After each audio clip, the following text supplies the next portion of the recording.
미국의 이제 대표적인 세 사람의 부자를 꼽으라면은요, 록펠러, 또 철강왕이던 카네기, 또 모건 재벌을 형성했던 모건이라는 사람, 이렇게 미국의 세계적인 부자 세 사람이 있었습니다. 그런데 이 부자에게도 항상 자기들만의 근심이 있는 거예요. 먼저 말씀드렸던 석유 왕이었던, 신앙생활 잘했던 이 록펠러는 세상 사람들이 자기의 재물이 불의로 모은 것이라고 생각하지는 않을까. 저 사람 저거 정상적으로 모은 돈이 아니야, 이렇게 생각하지 않을까 하는 그런 근심을 늘 하면서 살았다는 거예요. 예수 믿는데도. 두 번째, 록펠러가 한 근심이 뭐냐면, 백약이 무효라고 얘기를 하는데 요즘은 뭐 어성초 먹고 바르면 머리가 많이 난다 그러더라고요. 그런데 아무튼간 대머리 되면 백약이 무효다 그렇게 얘기를 하는데, 이 백약이 무효인 대머리 때문에 늘 근심을 했다라는 거예요. 그러니까 뭐 돈 많으면 머리도 심는다고 그러지만 여하튼 머리가 많이 빠지면 참 고민되잖아요. 이 록펠러는 늘 자기가 모은 돈이 불의로 모은 거라고 남들이 얘기할까 봐, 그 다음에 이 대머리 때문에 늘 근심을 했다는 거예요. 뭐 아직까지 여기 많은 분들은 뭐 머리 가지고는 별반 문제는 크게 없나 보네요. 이 머리 많이 빠진 분들은 참 근심이죠. 요즘은 여자분들도 많이 빠지잖아요.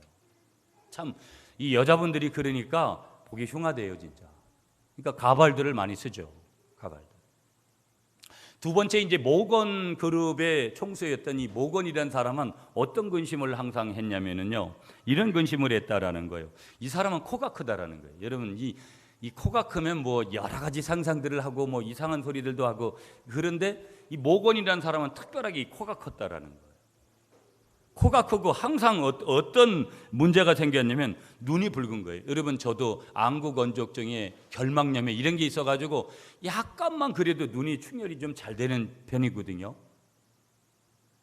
뭐 자기들은 안 그런 것 같이 그렇게 앉아 계신데 그렇잖아요, 여러분. 그러니까 이 사람은 코가 큰 거 하고 늘 눈이 붉은 자기 용모 때문에 늘 근심을 했다라는 거예요. 참 뭐 외모에 대해서 얼마나 신경을 씁니까? 저도 얼마나 요즘 배가 나오는지 여러분들이 보면 막 이렇게 튀어나올 것 같이 그런가 봐요. 그래서 이번 주간에도 우리 전도사님이 저한테 티를 하나 사다 두면서 너무 많이 앞으로 이래 튀어나온 것 같이 보이나 봐요. 운동 좀 해야 되는데. 여하튼 외모에 대해서 많은 사람들이 얼마나 관심을 이렇게 가져요. 세 번째, 이 철강왕이었던 카네기는 이 불구의 딸이 있었는데 이 불구의 딸 때문에 늘 근심을 했다라는 거예요. 여러분 보세요. 다 마찬가지죠. 인생이라는 게 하루하루가 이렇게 빠르게 변화하는 오늘 우리의 삶 속에는 말 못하고요, 또 고민하고요, 염려하고요, 걱정하고요, 불안하고 두려워하는 수많은 그런 근심의 모습들이 있는 것을 우리는 아무도, 앞에서 이 말씀을 전하고 있는 저도, 이 말씀을 듣고 있는 여러분들도 아무도 그런 근심이 있다는 것에 대해서 부인할 수가 없어요. 왜? 그 일이 내 앞에 닥쳐 있기 때문에. 그 일이 내 앞에 닥쳐 있었고 또 그 일이 내 앞에 닥칠지도 모르기 때문에. 그러나 분명한 것은 그런 유사한 일, 그런 일들을 내가 겪고 있기 때문에. 수많은 사람들이 돈 벌려고 열심을 내죠. 그런데 보세요, 가난한 사람은 돈이 없어가지고 늘 근심하는 거예요. 돈 없을 때 여러분 얼마나 마음이 그래요. 돈을 써야 될 때 돈을 우리가 구하지 못할 때 가난의 비참함이라는 것은 경험해 본 사람만 아는 거예요. 부자는 부자대로 근심이 있어요. 돈 많다고 여러분 근심이 사라지는 것 같으면 얼마나 좋겠어요. 병든 사람은 질병 때문에 얼마나 근심이 많은지 몰라요. 살 수 있느냐? 아니면 이게 낫겠느냐? 그래서 우리 인생에는 이와 유사한 것들, 자녀 때문에, 직장 문제 때문에, 사업 문제 때문에, 신앙 문제 때문에 근심을 거듭하는 많은 분들을 보게 되고, 나도 역시 예외는 아니더라는 거예요. 교회로 한번 돌아오면 여러분 참 오늘도 저도 이제 한번 전도해서 오늘 오기로 했는데 어제 문자도 보내고 했는데 오늘 아침에 8시 50분에 저한테 문자가 온 거예요. 목사님, 회식이 있어가지고 오늘 못 오시겠대요. 다음 주에 오시겠대요. 얼마나 절망이 되는지. 제가 전도하려고 해가지고 기대를 가지고 어제 저녁까지 기도하면서 문자도 넣고 꼭 오시라고 그랬는데 오늘 아침에 이런 문자를 받으니까 힘이 쫙 빠지고, 혹시나 여러분 중에 전도를 해왔나 이렇게 보니까 역시 뭐 새 가족이 없는 거예요. 그래, 마음이 무슨 얘기냐면 목회자는 어떻게 교회를 좀 부흥시킬 것인가 이런 고민을 하면서, 여러분 근심이 없냐면 근심이 여러 가지로 있죠. 여러분들이 어떻게 지내고 있나, 교인들끼리 어떻게 지내고 있나, 어떤 관계들을 맺고 있나,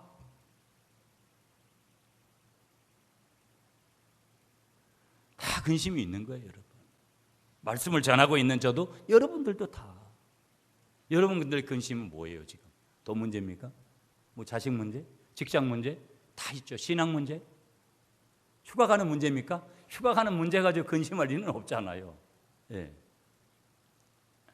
외면적인 삶은 풍부해요. 여러분, 제가 1994년도에 일본에 직장 다니면서 일본에 갔을 때, 여러분 그 당시에 일본에서 매력적인 게 뭐냐면 중고차 시장이었어요. 자판기 문화.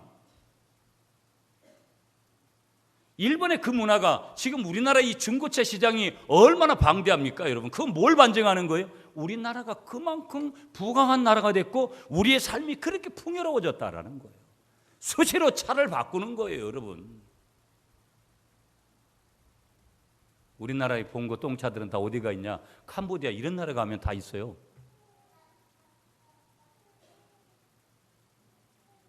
삶이 얼마나 풍요로운지 몰라요. 우리나라만큼 잘 사는 나라가 그렇게 전 세계적으로 몇 개국 안 돼요. 그런 나라가 우리나라가 됐어요.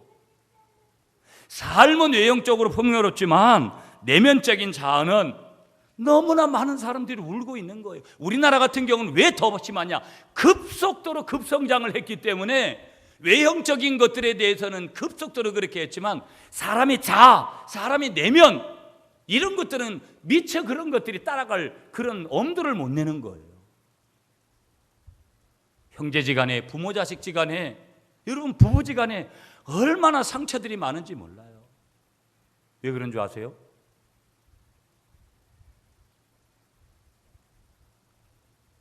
그게 오늘 우리들의 모습이에요. 그게 오늘 우리들의 자아의 모습이라는 거예요. 자, 오늘 성경으로 돌아가 볼게요. 여러분, 고린도후서 7장 5절부터 11절까지 오늘 본문에서 오늘 말씀을 보면 하나님은 사도 바울 선생님을 통해서 성도에게는 두 가지 근심이 있다고 말씀하는 거예요. 두 가지 근심이 있다는 거예요. 세상 사람들에게는 한 가지 근심밖에 없어요. 그러나 성도는 한 가지 근심을 더한다라는 거예요. 여기에 매력이 있는 거예요. 만약에 세상 사람들과 같이 한 가지 근심만 할 수 있다면 여기엔 소망이 없어요. 이건 복음도 아니에요. 오늘 우리가 이 말씀을 들어야 될 이유가 하나도 없는 거예요. 그런데 세상 사람들에게는 한 가지의 근심이 있지만 믿는 우리들에게는 두 가지의 근심이 있다라는 거예요. 하나는 세상 사람들하고 같이 하는 세상 근심이 있고요. 또 하나는 오늘 성도들만 하는 근심인데, 그 근심이 뭐냐면 하나님의 뜻대로 하는 근심이 있다라는 거예요. 아멘이십니까? 한번 따라하겠습니다. 세상 근심과 하나님의 뜻대로 하는 근심. 자, 여러분 성경을 한번 고정을 시키시고 여러분이 8절, 9절, 10절을 보면 읽지는 않겠습니다. 8절과 9절과 10절의 말씀을, 이 세 절이지만 근심이라는 단어 동사와 명사 형태로 무려 7번이나 나와요. 7번. 그만큼 뭘 얘기하는 것이냐면 근심은 이 부분에서 주된 주제입니다. 이 본문에서는 가장 주제가 뭐냐? 근심이란 단어예요. 그래서 제가 오늘 설교의 제목을 어떻게 잡았냐면 어떤 근심인가? 어떤 근심이냐 이 말이에요. 여러분은 그저 단순하게 세상 근심만 하느냐, 아니면은 진짜 세상 근심 할 때도 있지만 정말 하나님의 뜻대로 하는 근심이 있느냐? 그 근심에 대한 두 번째가 답인데, 어떤 근심합니까? 제가 오늘 설교 제목을 통해서 여러분에게 묻고 여러분이 답을 얻으시라고 이런 제목을 제가 선택한 거예요. 그러면 오늘 본문에서 이 근심은요, 이런 뜻이에요. 고통과 슬픔을 느끼는 것을 말하는 거예요. 여러분, 근심이 오면 고통과 슬픔을 느껴요. 왜 근심이 힘든 것이냐? 고통과 슬픔을 느끼기 때문에 근심이 힘든 거예요. 즉 다시 말하면 자신의 잘못된 부분에 대해 책망을 받을 때, 이게 내 잘못일 수도 있고 상대방의 잘못일 때도 있잖아요. 그럴 때 우리의 감정은 고통을 당하기도 하고 또 항상 뭐냐면 씁쓸함을 느끼기도 해요. 씁쓸한 거예요. 그런데 보세요, 여러분. 중요한 것은 뭐냐면 이러한 근심이 전혀 상반된 두 가지 결과를 가져온다라는 거예요. 그러니까 무슨 얘기냐? 세상적인 근심과 하나님의 뜻대로 하는 근심은 반대되는 뭐가 온다? 결과를 가져오더라는 거예요. 이게 우리가 주목해야 될 이유예요. 우리가 말씀 앞으로 가야 되는 이유가 여기 있는 거예요. 이게 똑같다 그러면 우리가 주목해야 될 이유도 없는 거예요. 즉 다시 말하면 무슨 말씀이냐면 어떤 근심은 구원으로 인도하는 회개를 이루게 하고 어떤 근심은 사망을 이루게 한다라는 것이 오늘 본문이 주는 말씀이에요. 자, 여러분 오늘 본문 10절을 한번 읽어주세요. 고린도후서 7장이었잖아요. 오늘 10절 말씀 여러분이 읽어주십시오. 시작.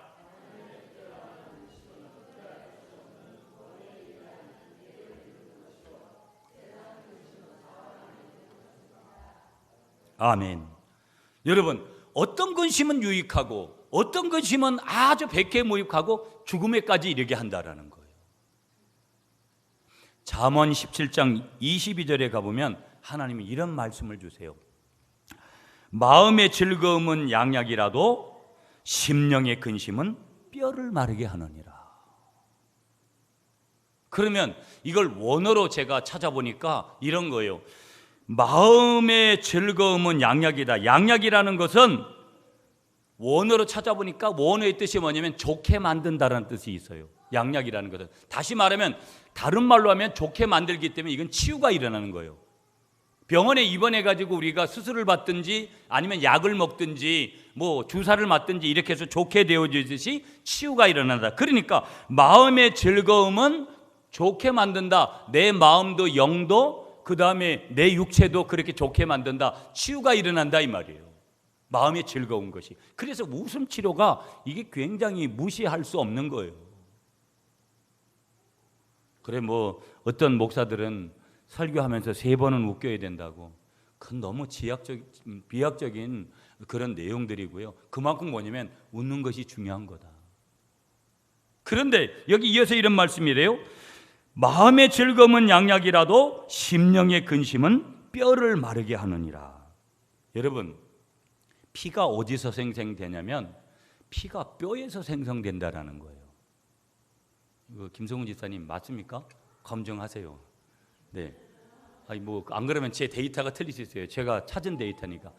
피가 뼈에서 생성된다라는 거예요. 저는 이 말씀을 드리면서 제가 이 어깨 때문에 이 뼈 뭐 이런 거 했잖아요. 근데 뼈가 이렇게 중요한 거구나. 거기서 피를 만들어내는 거니까. 그러니까 이 말은 뭐냐면 심령의 근심은 뼈를 마르게 한다. 이 말은 뭐냐면 바로 생명을 마비시키는 거예요. 몸을 마비시키는 거예요. 그러니까 근심이 그렇게 안 좋다는 거죠. 마음에 근심하는 것이 그렇게 안 좋다는 거예요. 세상 근심은 아주 그래서 백해무익하다라는 거예요. 한번 따라하겠습니다, 여러분. 세상 근심은 백해무익합니다. 그거 절대 하면 된다라는 게 안 된다라는 거예요. 안 된다라는 거예요. 자, 그러면 세상 근심이 있다라는 거예요. 첫 번째로 우리가 봐야 돼요. 오늘 본문 10절 읽었습니다. 하나님의 뜻대로 하는 근심은 후회할 것이 없는 구원에 이르게 하는 회개를 이루는 것이요 세상 근심은 사망을 이루니라. 세상 근심이 있다라는 거예요. 그런데 세상 근심은 뭐가 되는 거예요? 백해무익하다라는 거예요. 여러분 뭐예요?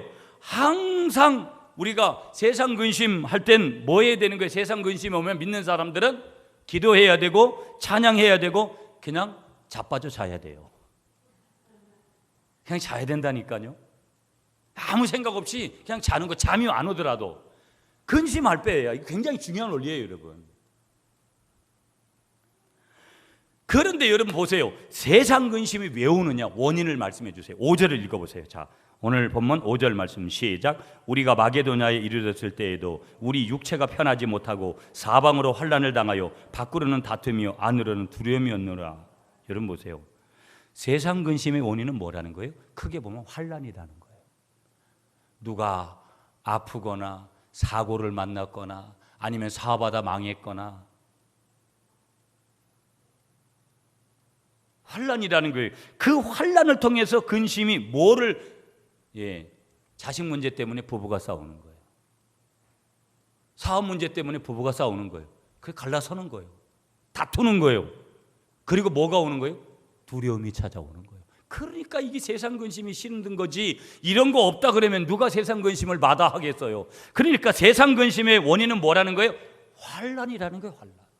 그 환난 속에는 뭐가 있는 거예요? 그 환난으로 인해서 부부간의 다툼, 형제간의 다툼, 부모 자식 간의 다툼, 교우들 간의 다툼.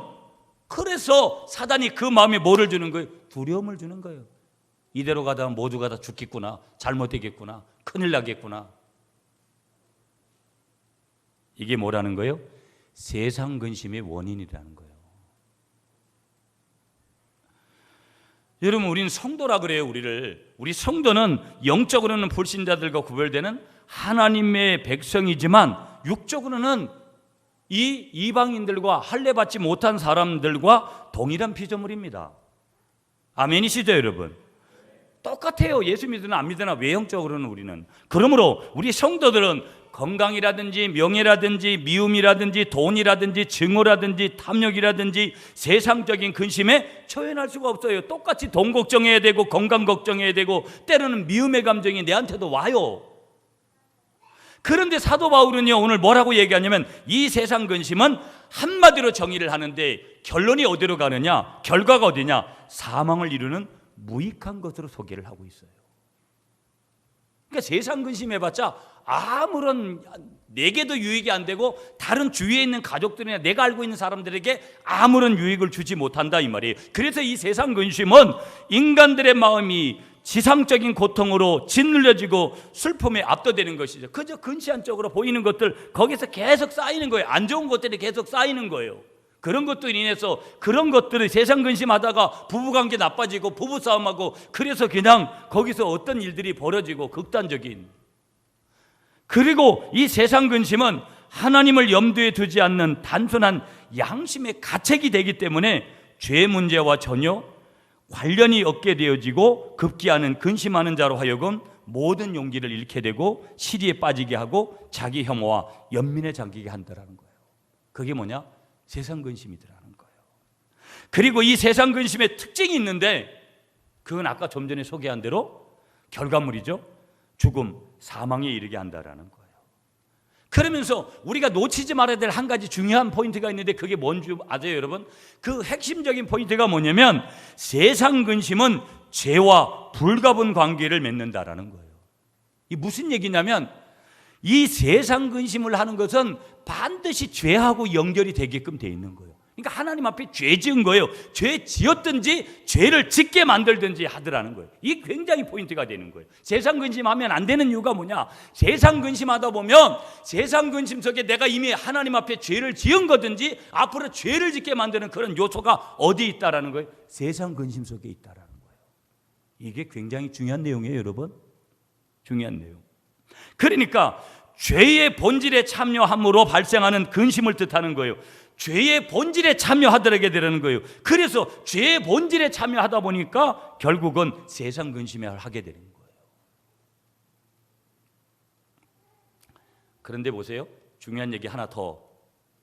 이런 세상적인 근심은 어디로부터 오는 거냐면 하나님에 대한 반역으로부터 발생되더라는 거예요. 이게 그래서 죄하고 연관되는 거예요. 내가 세상 근심한 게 내가 하나님을 반역해서 하나님을 거역해서 온 거예요. 굉장히 중요한 거예요. 그렇기 때문에 죄가 되는 거죠. 하나님의 뜻대로 하는 근심은 절대 죄가 돼도 어디로 가는 거예요? 회개로 나가고 그래서 구원을 이루도록 가는 거예요. 그 다음에 말씀드리겠지만, 그러나 세상 근심은 하나님을 거역해서 반역해서 온 거니까 그게 죄하고 연결이 되는 거예요. 그래서 세상 근심은 뭐예요? 아무런 유익이 안 되는 거예요. 여러분, 그 신뢰가 창세기 27장 38절에 나오는 장자권을 상실해버린 에서라는 인물이에요. 에서가 장자권을 자기 동생인 야곱에게 빼앗기고 나서 얼마나 슬퍼했는지 몰라요. 그런데 슬퍼하기만 했지 회개하지 않은 거예요. 그러니까 하나님의 뜻대로 하는 근심을 했으면 하나님 앞에 회개하고 용서받고 하나님이 어떻게 조치를 또 해주셨을지 모르는데, 에서는 세상 근심에서 끝쳐버리고 마른 거예요. 죄를 회개하지 않은 거예요. 그래서 세상 근심은 뭐라고요? 죄를 지어서 그렇게 됐든지 반드시 죄로 나아가기 때문에, 죄와 불가분의 관계를 맺기 때문에 우리가 세상 근심하면 안 된다라는 거예요. 아멘이십니까? 아멘이십니까? 사람은요, 찡그리는데 얼굴에 근육이 66개가 필요하다라는 거예요. 이 근육이. 미소를 짓는 데는 13개만 있으면 우리가 얼마든지 미소를 지을 수 있다라는 거예요. 근심이라는 것은 이 턱을 오그라들게 만들더라는 거예요. 얼굴의 주름살을 늘리더라는 거예요. 보톡스 맞아도 얼마 있다가 또 늘어나는 거예요. 네? 표정을 굳게 만들더라는 거예요.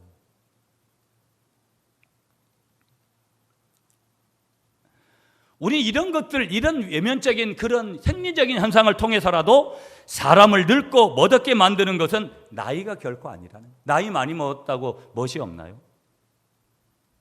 참, 여러분, 중년이 가지는 매력이 있는 거고 노년이 가지는 이 백발의 매력이 있는 거예요. 뭐 반응이 없나요?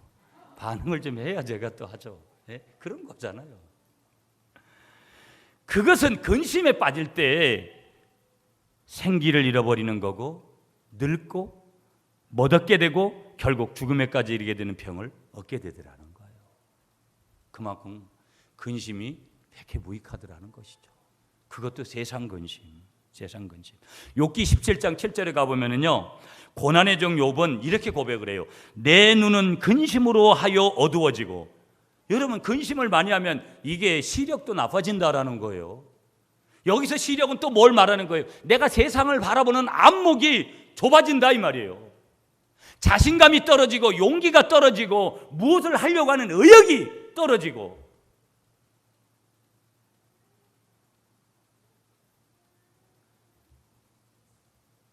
근심 때문에 그렇게 되더라는 거예요. 근심 때문에. 자기의 근심을 바라보면서 이 욥이 자신의 근심을, 그 모습을 탄식하면서 그렇게 실토를 한 거예요. 아무런 유익이 안 되는 지금 근심을 내가 지금 이렇게 하고 있다. 그러면 여기서 이런 질문을 해야 돼요. 목사님, 그렇다면 눈을 어둡게 하고 뼈를 마르게 하며 심령을 상하게 하여 결국에는 사망에 이르게 한다라는 이 세상 근심을 어떻게 이겨낼 수 있습니까? 그 비결을 가르쳐 주세요. 그 비결 한 가지를 여러분에게 소개한다면 한번 따라하겠습니다. 만족하는 것입니다. 아이고, 겨우 그겁니까? 이렇게 얘기할 수 있는 거예요. 만족? 내가 만족할 것 같으면 진작에 하지요. 문제는 뭐겠어요? 내가 항상 만족하지를 못한다는 거, 불만족한다는 문제가 있는 것 아니겠어요? 그러나 중요한 것은 내가 그렇든 간에 내가 만족하려고 우리가 늘 몸부림을 쳐야 되고, 그래서 기독교적으로는, 신앙적으로는 그런 은혜가, 만족의 은혜가 저와 여러분들에게 임해야 될 줄 믿습니다. 유명한 철학자 쇼펜하우어는요, 이런 얘기를 했어요. 우리는 우리가 가진 것에 관해서는 거의 생각지 않고 우리가 갖지 못한 것만을 생각한다. 인간은요, 자기가 가지고 있는 것에 대해서 감사할 줄을 모르고 안 가진 거, 나 저것 좀 가지고 싶다, 저것 좀 가지고 싶다, 이런 거에만 너무 눈이 돌아간다라는 거예요. 여러분, 여러분이 가지고 있는 전부를 만족하시면서 감사하시는 여러분이 되시기를 간절히 축복하겠습니다. 그러니까 이 말은 무슨 얘기냐? 우리가 인생을 살아가면서 우리가 만족하지 않고서는 세상 근심을 어떻게 할 수 있다? 이길 수 없다라는 거예요. 만족하지 못하기 때문에 세상 근심에 더 우리가 포로가 되어진다라는 거예요. 여러분, 여기 화분들이 있지만 우리가 늘 여러 번 말씀드렸는데 장미 한 송이를 보고도, 저는 장미를 좋아하는데, 여러분 장미 한 송이를 보고도 어떤 사람은 가시를 보는 사람이 있어요. 그 가시를 보는 사람은 불평하는 거예요. 그러나 그 가시와 장미꽃이 공존하는데 어떤 사람은 장미꽃만을 바라보면서 뭘 하는 거예요? 감사하게 되는 줄 믿습니다. 두 사람이 하나를 보고도 보는 관점이 틀려요. 하나는 감사고 하나는 불평, 불만이라는 거예요. 그래서 여러분, 우리가 우리에게 있는 근심거리만 헤아리지 말고 받은 복을 세워보면서 근심 중에도 만족할 수 있는 성도의 모습을 가지시는 여러분이 되시기를 축복하겠습니다. 현재는 가만히 보면 덜 가졌어요. 물질적으로 좀 남들보다 덜 가졌어도, 덜 건강해도 만족할 수 있는 사람이 세상 근심을 이기고 행복한 생활을 할 수 있다라는 것을 믿으시는 여러분이 되시기를 간절히 축복하겠습니다. 여러분, 제가 예화 하나를 소개하는데 그냥 그대로 읽을게요. 잘 들어보세요. 이게 실화입니다. 두 아이의 엄마 살롯 키틀리가, 이 사람 영국 사람입니다. 지난 16일 세상을 떠났습니다. 향년 36세. 36세 안 된 분들 조심하시고요. 잘 들으세요. 36세 넘으신 분들은 감사하게 생각하고, 대장암 4기 진단 후 간과 폐에 전이가 되어 25회 방사선 치료와 39번, 39번의 화학요법 치료도 견뎌냈지만 끝내 놓아주지 않았습니다. 그녀가 남긴 마지막 블로그 내용을 소개하겠습니다. 여러분, 그대로 읽을게요. 살고 싶은 나날이 저리 많은데 저한테는 허락하지 않네요. 내 아이들 커가는 모습도 보고 남편에게 못된 마누라도 되면서 늙어보고 싶은데 그럴 시간을 안 주네요. 살아보니 그렇더라고요. 매일 아침 아이들에게 일어나라고, 서두르라고, 이 닦으라고 소리소리 지르는 나날이 행복이었더군요. 살고 싶어서 해보라는 온갖 치료 다 받아봤어요. 기본적 의학요법은 물론 기름에 절인 치즈도 먹어보고 쓰디쓴 즙도 마셔봤습니다. 침도 맞았지요. 그런데 아니더라고요. 귀한 시간 낭비라는 생각이 들더군요. 장례식 문제를 미리 처리해 놓고 나니 매일 아침 일어나 내 아이들 껴안아주고 뽀뽀해 줄 수 있다는 게 새삼 너무 감사하게 느껴졌어요. 얼마 후 나는 그이의 곁에서 잠을 깨는 기쁨을 잃게 될 것이고, 그이는 무심코 커피 잔 2개를 꺼내다가 커피는 한 잔만 타도 된다는 사실에 슬퍼하겠지요. 남편이 그렇게 될 거라는 거예요. 딸아이 머리 따 주어야 하는데 아들 녀석 잃어버린 레고의 어느 조각이 어디 굴러 들어가 있는지 저만 아는데 그건 누가 찾아줄까요? 6개월 시한부 판정을 받고 22개월을 살았습니다. 그렇게 1년을 보너스로 얻은 덕에 초등학교 입학 첫날 학교에 데려다주는 기쁨을 품고 갈 수 있게 되었습니다. 녀석의 첫 번째 흔들거리던 이빨이 빠져 그 기념으로 자전거를 사주러 갔을 때는 정말 행복했습니다. 보너스 1년 덕분에 30대 중반이 아니라 30대 후반까지 살고 가네요. 중년의 복부 비만이요? 늘어나는 허리둘레 그거 한번 가져봤으면 좋겠습니다. 휘어지는 머리카락이요? 그거 한번 뽑아봤으면 좋겠습니다. 그만큼 살아남는다는 얘기잖아요. 저는 한번 늙어보고 싶어요. 부디 삶을 즐기면서 사세요. 두 손으로 삶을 꼭 붙드세요. 여러분이 부럽습니다. 여러분, 지난 16일에 세상을 떠난 어느 36살의 두 아이의 엄마가 마지막으로 블로그에 남긴 글이에요. 눈을 들어 주를 보라. 내 모든 염려 주께 맡겨라. 슬플 때에 주님의 얼굴 보라. 사랑의 주님 안식 주리라. 여러분, 이 찬양의 가사가 이런 거예요. 괴로울 때 주님의 얼굴 보라. 평화의 주님 바라보아라. 세상에서 시달린 친구들아 위로의 주님 바라보아라. 눈을 불어 주를 보라. 내 모든 염려 주께 맡겨라. 슬플 때에 주님의 얼굴 보라. 사랑의 주님 안식 주리라. 여러분, 한번 따라하겠습니다. 만족하며 삽시다. 세상 근심 그만하며 삽시다. 왜 안 해야 되는 이유를 여러분이 아셔야 돼요. 아멘이십니까? 아멘이십니까? 두 번째, 그러면 우리가 붙들어야 되는 것은 이 하나님의 근심이에요. 한번 따라하겠습니다. 하나님의 뜻대로 하는 근심. 자, 10절 말씀을 여러분이 다시 한번 읽으세요. 시작.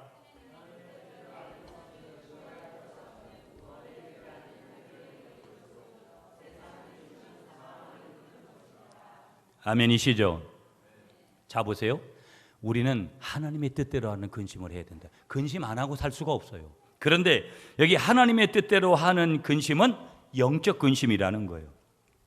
주석을 쓰는 매튜엔이라는 유명한 목회자가 있었습니다. 그분은 이 본문을 어떻게 해석했냐면 이 하나님의 뜻대로 하는 근심을 신령한 근심이다. 한번 따라하겠습니다. 신령한 근심. 하나님에 의한 근심. 하나님이 허락하신 고통. 이게 하나님의 뜻대로 하는 근심이라는 거예요. 신령한 근심, 하나님에 의한 근심, 그러니까 하나님이 보낸 근심이라 이 말이에요. 하나님이 허락하신 고통. 근심을 해도 이런 근심을 해야지 아무 쓸데없는 그런 근심을 하면 안 된다 이 말이에요. 어떻게 하면 로또 복권 당첨될까, 이런 근심을 하다가 일찍 하직을 하는 수가 있다 이 말이에요. 여러분, 아멘이십니까? 그러면 이 하나님의 뜻대로 하는 근심은요, 하나님의 영광을 위하여서 성령님에 의한 근심으로, 첫째는 우리가 할 일이 없어요. 우리가 할 것이 없어요. 내가 할 게 없어요. 둘째는 회개를 낳아서 어떻게 하느냐, 구원에 이르게 하는 어떤 근심이 있냐. 한번 따라하겠습니다. 유익한 근심. 아멘이십니까? 그래서 이 하나님의 뜻대로 하는 근심은요, 성도가 하나님을 바라보고 그 은혜로부터 떨어져 가는 것만을 유일한 비참으로 여기며 그의 심판에 대한 두려움에서 자신의 죄악을 들고 슬퍼하는 것이기 때문에 반드시 그 슬픔은 유익이 되는 거예요.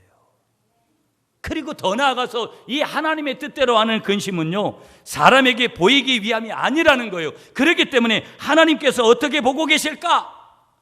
우리 주님이 어떻게 보고 계실까? 내가 이렇게 힘들어하는 것을 어떻게 보고 계실까? 내가 여기서 우리 주님이 어떻게 하기를 원하실까를 생각하는 하나님의 판단에 늘 초점을 맞추는 거예요. 하나님의 판단. 그래, 내가 이렇게 밥도 안 먹고 그냥 근심하고 이렇게 있는 나를 주님이 원하시지 않겠지.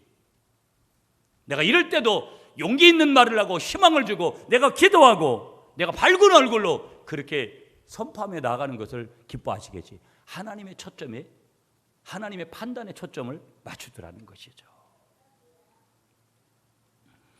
여러분, 누가복음 16장 19절에 가보면 부자와 나사로에 관한 말씀이 나와요. 거기 살아생전에 부자는 호의호식하고 근심 걱정 없이 잘 살았습니다. 이와 반대로 거기 거지 나사로는요, 그 집 대문 밖에 근심과 고통 중에서 찌들 대로 찌든 거지 나사로, 헌데투성이로 그렇게 살았습니다. 근데 보세요 여러분, 그들의 이야기는 거기서 끝나지를 않습니다. 끝나지 않고 그들이 다 죽습니다. 거지 나사로도 죽고 부자도 죽습니다. 거지 나사로는 천국에 가서 놀라운 일을 경험합니다. 하나님을 잘 섬겼기 때문에 천국에 가서 그 헌데를 입었던 거지 나사로가 하나님 앞에 큰 위로를 받고, 부자는 그렇게 호의호식하며 이 땅에서 살았는데 지옥에서 고통을 당하게 됩니다. 부자에게는 영적인 근심이 없었다라는 거예요. 후회할 것이 없는 구원에 이르게 하는 회개가 없었다라는 거예요. 그러나 거지 나사로는 사망에 이르게 하는 세상 근심 속에서도 그가 그렇게 살았어요. 먹고 사는 문제 너무 힘들어가지고 헌데를 갖다가 두르며 그렇게 살았음에도 불구하고 그는 항상 영적인 근심을 가지고 있었던 거예요. 그래서 하나님께 부르짖으며 모세와 예언자들의 말씀을 듣고 참여하면서 후회할 것이 없는 내 생의 구원을 늘 사모하면서 살고, 때가 되어져서 그 두 사람이 다 하나님 앞에 섰지만 하나님 천국에서 위로를 받고 하나님 영원한 지옥불에 떨어진 거예요. 그리하여 하나님의 뜻을 따르는 영적인 근심 속에 나사로는 영원한 구원과 생명과 위로를 받게 된 줄 믿습니다. 뭘 우리에게 말해주는 거예요, 여러분? 우리 믿는 성도들에게는 세상 사람들보다도 근심이 하나 더 있다는 거예요. 아멘이시죠?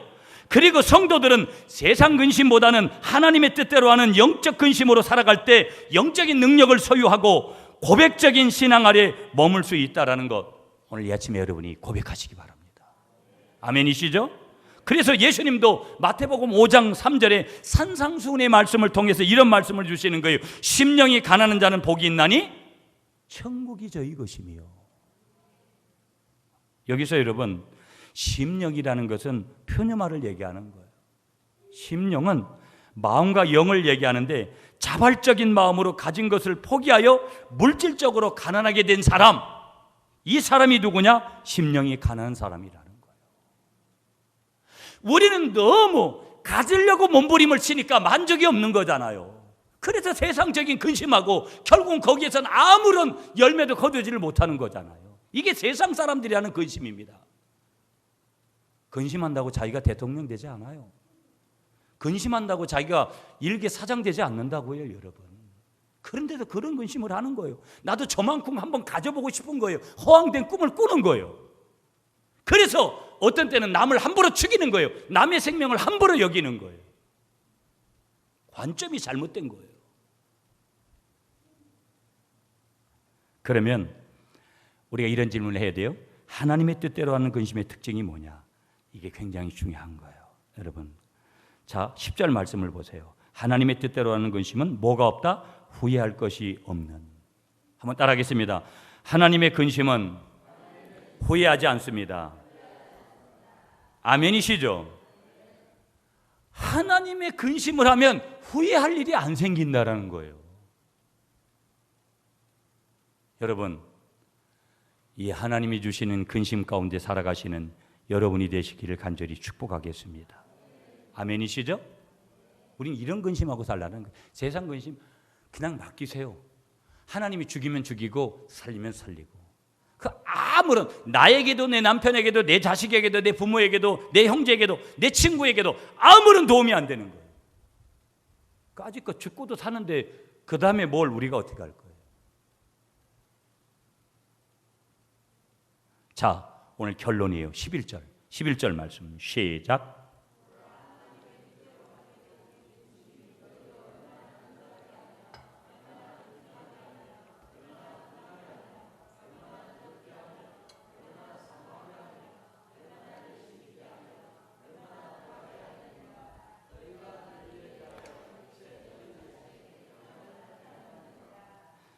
아멘. 여러분, 하나님의 뜻대로 하는 영적인 근심을 하는 성도들에게 하나님이 이런 표적이 따른다라는 거예요. 11절 한번 다시 보세요.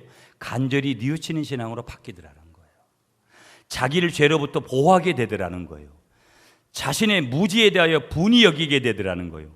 하나님을 두려워하게 되더라는 거예요. 악을 미워하며 멀리하게 되더라는 거예요. 하나님의 은혜로 마지막 보세요. 깨끗함을 나타내게 되더라는 거예요. 아멘이십니까, 여러분? 예수님께서 요한복음 14장 17절에 평안을 너희에게 끼치노니 곧 나의 평안을 너희에게 주노라. 내가 너희에게 주는 것은 세상에 주는 것 같지 아니하니라. 너희는 마음에 근심도 말고 두려워하지 말라. 세상 근심은 하면 할수록 모든 것을 파괴시키는 거예요, 여러분.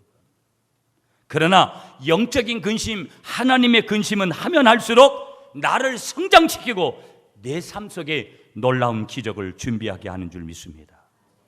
여러분, 마지막 질문하세요. 여러분이 지금 하고 있는 근심은 무익한 세상 근심입니까? 아니면 정말 유익한 영적인 근심, 하나님이 함께 하시는 하나님의 뜻대로 하는 근심입니까? 앞으로도 이 선택은 여러분의 것입니다.